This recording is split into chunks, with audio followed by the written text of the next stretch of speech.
Hello students, मैं हूं Shekhar and I welcome you to my YouTube channel. आज का हमारा टॉपिक है गेट वर्ब। गेट इंग्लिश में इस्तेमाल होने वाली बहुत ही कॉमन वर्ब है और इसके ढेर सारे यूजेस हैं। अब चूंकि इसके अनेक यूजेस हैं तो इसमें कन्फ्यूज़न भी है। इसी कन्फ्यूज़न को दूर करने के लिए आज का ये वीडियो लेक्चर है आपके लिए। सबसे पहले आप ये जानिए कि गेट को 3 प्रमुख तरह से इस्तेमाल किया जाता है। इसका पहला इस्तेमाल होता है एज अ मेन वर्ब।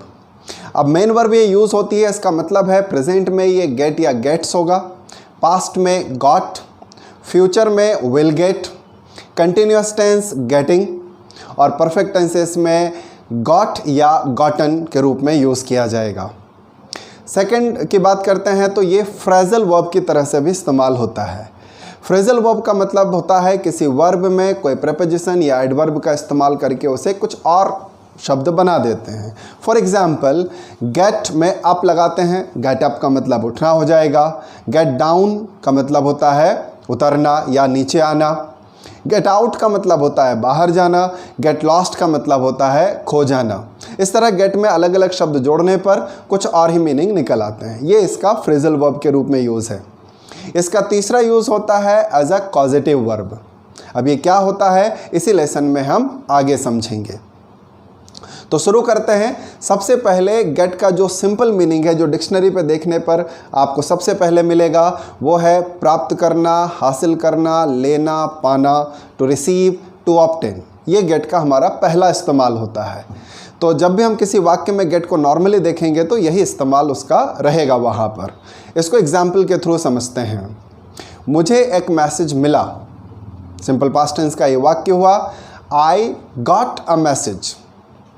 इसको नेगेटिव बनाएंगे तो हो जाएगा मुझे संदेश नहीं मिला, I did not get a message. क्या तुम्हें संदेश मिला, did you get a message. एक और एग्जाम्पल लेते हैं। उसे हर सुविधा मिलती है, ही गेट्स एवरी फैसिलिटी। उसे कुछ नहीं मिलता है, ही डजेंट गेट एनीथिंग। क्या उसे ये सारी सुविधाएं मिलती हैं, does he get all these facilities. तो देखा आपने, गेट का मतलब हुआ पाना, मिलना, ले लेना। चलिए गेट के अगले इस्तेमाल की तरफ बढ़ते हैं। गेट का दूसरा यूज़ जो आप सीख रहे हैं वो है पहुंचना, to reach, to arrive somewhere. जब हम खुद पहुंचे या गाड़ी पहुंचने की बात हो तो उसके लिए गेट का इस्तेमाल कर सकते हैं। एग्जाम्पल लेते हैं। आप यहाँ कब पहुँचते हो, when do you get here. मैं यहाँ सुबह सुबह पहुँचता हूँ, I get here early morning. मैं यहाँ देर से पहुँचता हूँ, आई गेट हियर लेट। क्या कल आप समय पर पहुँचे, did you get on time yesterday. हाँ, मैं समय पर पहुँचा, yes I got on time yesterday. या मैं समय पर नहीं पहुँचा, I did not get on time yesterday. तो आप देख रहे हैं गेट का इस्तेमाल हम कर रहे हैं पहुँचने के लिए भी। गेट के अगले इस्तेमाल की तरफ बढ़ते हैं। गेट का इस्तेमाल हम खरीदने, क्रय करने, परचेस करने के लिए भी करते हैं। जैसे मैं एक बुक खरीदूंगा, I will purchase a book normal sentence है, लेकिन हम गेट का यूज़ करेंगे यहाँ पर। I will get a book. क्या तुम भी किताब खरीदोगे, will you also get a book. मैंने अभी अभी एक बाइक खरीदी है, ये प्रेजेंट परफेक्ट टेंस का वाक्य है। I have just got a bike. मैं सब कुछ खरीद सकता हूँ, आई कैन गेट एवरीथिंग। तुम क्या खरीदने वाले हो, what are you about to get. Get का नेक्स्ट यूज़ होता है होना या बनना।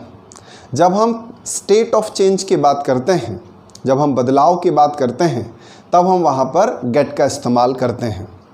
जैसे अंधेरा हो रहा है, यहाँ पर बदलाव हो रहा है, ना पूरी तरह से उजाला है ना पूरी तरह से अंधेरा है, चेंजिंग की बात कर रहे हैं। इंग्लिश होगा इट्स गेटिंग डार्क। तुम्हें गुस्सा आ रहा है, अभी पूरी तरह से आया भी नहीं है, ना ही आप शांत हैं। You are getting angry. अब वह समझदार हो रहा है। Now he is getting wise या इंटेलिजेंट। घोड़ा अब बूढ़ा हो रहा है। Horse is getting old now. परिस्थितियाँ बद से बदतर हो रही हैं। Situation are getting worse. तो इस तरह से आप देख रहे हैं कि जब हम चेंज ऑफ स्टेट की बात करते हैं तब वहाँ पर हम गेट की बात करते हैं। गेट का यहाँ पर मतलब है होना। गेट का अगला इस्तेमाल होता है समझना, टू अंडरस्टैंड। जब भी हम कहीं किसी बात को समझने की बात करेंगे तो सिंपली गेट का इस्तेमाल वहाँ पर कर सकते हैं। Let's take examples. क्या आप मेरी बात समझ रहे हो? Are you getting me? मुझे कुछ समझ में नहीं आया। I didn't get anything. क्या आप यह बात समझ जाओगे? Will you get it? Teachers अक्सर बोलते हैं, क्या आप समझ चुके हो? क्या आप समझ गए हो? Have you got it? Students का रिप्लाई भी होता है, हाँ समझ में आ गया है। Yes we have got it. या मना भी कर सकते हैं, वी हैवंट गॉट इट। तो गेट का मतलब समझना भी होता है। गेट के अगले इस्तेमाल की तरफ बढ़ते हैं। गेट का यूज़ हम पोजीशन बताने के लिए भी करते हैं। कहीं कुछ है इसके लिए भी गेट का यूज़ करते हैं। वैसे इसके लिए शब्द होता है हैव, थर्ड पर्सन के लिए हैज़ और पास्ट में हैड, लेकिन वहाँ पर get as a neutral word हम लगा सकते हैं। चलिए उदाहरण से इस बात को समझते हैं। मेरे पास एक मोबाइल है। वैसे सेंटेंस होगा आई हैव अ मोबाइल, लेकिन इसमें हम गेट को भी यूज़ कर सकते हैं। हैव है तो उसका थर्ड फॉर्म गॉट या गॉटन यूज़ करना चाहिए। I have got a mobile. उसके पास एक कार है। He has a car, normal sentence, and he has got a car. तो यहाँ पर हैव और हैज़ के साथ हम गॉट या गॉटन का यूज़ करके अपने सेंटेंस को और बेहतर बना सकते हैं। गेट का मतलब लाना भी होता है। जब हम कहीं से किसी चीज़ को लाने की बात करते हैं या देने की बात करते हैं तो भी गेट का यूज़ कर सकते हैं। जैसे मेरे लिए एक गिलास पानी लाओ।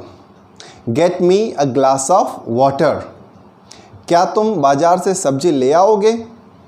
Will you get vegetables from the market. Get का अगला इस्तेमाल होता है कमाना, टू अर्न के सेंस में।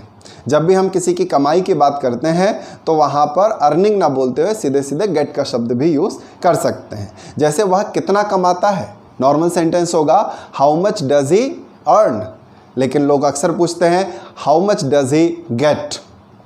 तुमने क्या कमाया है? What have you got.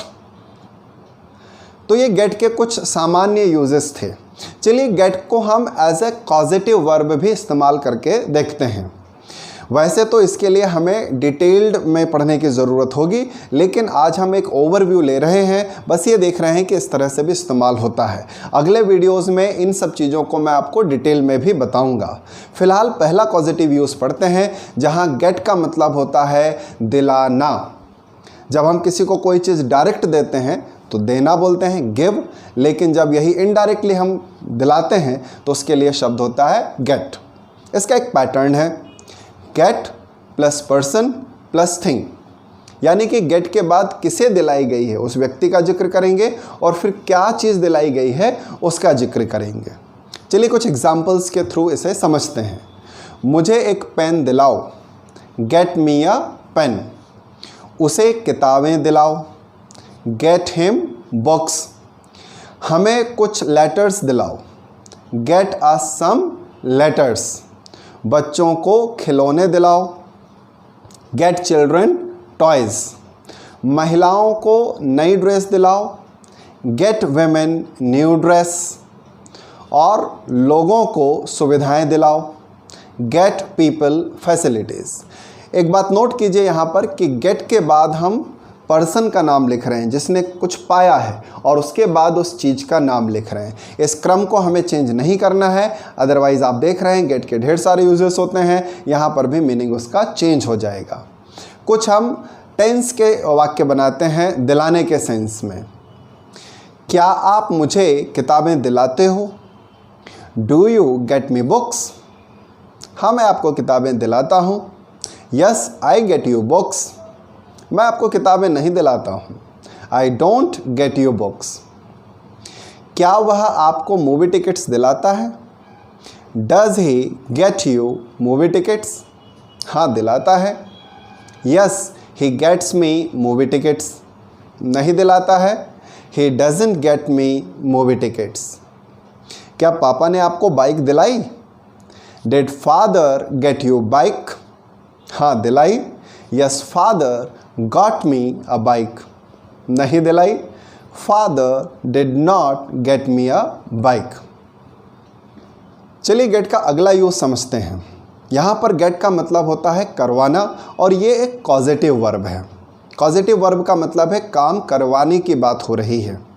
यहाँ पर 3 शब्दों का इन्वॉल्वमेंट होगा, एक गेट, उसके बाद ऑब्जेक्ट और उसके बाद वर्ब की थर्ड फॉर्म। ये जो थर्ड फॉर्म है ये गेट के कॉम्बिनेशन से बन रही है और ग्रामर का, टेंसेस का इस थर्ड फॉर्म से कोई लेना देना नहीं होगा। इसमें जो भी वाक्य बनेंगे उसमें सारे रूल्स ग्रामर के, टेंसेस के गेट पर लगेंगे और ये थर्ड फॉर्म जो रहेगी वो अछूती रहेगी किसी भी तरह के और नियमों से। चलिए कुछ सेंटेंसेस से इस बात को समझते हैं। कपड़े धुलवा लो, get clothes washed. Haircut करवा लो, गेट हेयर कट। कमरे की सफाई करवा लो, गेट रूम क्लीन्ड। नाखून कटवा लो, गेट नेल्स ट्रिम्ड और कट। सुविधाएं बढ़वा लो, गेट फैसिलिटीज़ इंक्रीज्ड। सड़क बनवा लो, गेट रोड्स बिल्ट और कंस्ट्रक्टेड और मेड। ये बात समझने के लिए एग्जाम्पल्स हैं। इसको हम एक फॉर्मल सेंटेंसेस के रूप में भी प्रयोग करते हैं। मैं कॉपी चेक करवाता हूँ, इसमें खुद नहीं कर रहा हूँ चेक, टीचर कर रही हैं, कोई और कर रहा है। तो इंग्लिश होगा इसका आई गेट कॉपी चेक्ड। इनकार करना है, मैं कॉपी चेक नहीं करवाता हूँ। I don't gate copy checked. क्या तुम कॉपी चेक करवाते हो? Do you gate copy checked. अगला प्रश्न बनाते हैं। थर्ड पर्सन की बात करेंगे तो क्वेश्चन आप डज से बनाएंगे।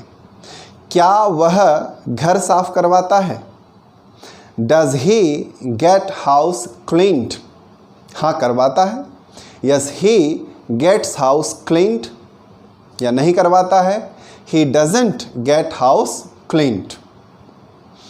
क्या आप कार सुधरवाओगे? फ्यूचर टेंस का वाक्य है ये।